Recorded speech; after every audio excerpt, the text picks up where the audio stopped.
ببینید موقعی که با حریف به این صورت هستیم، ببینید این پا میاد دست رو میگیره، این دست از اینجا میاد اینجا و میچه یقه رو میگیری و شیمه میکنی. میتونید چیکار کنید؟ از همینجا برگردید یه اوسایکومی هم حریف رو بگیرید.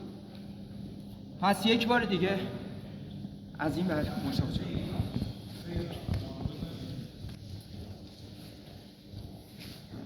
ببینید این پا دسته که میگیره، این از همینجا این شخصی ببینید هم شیرین میشه، هم میتونی چیکار کنی بدن تو از زیر در بیاری و اوسایکومش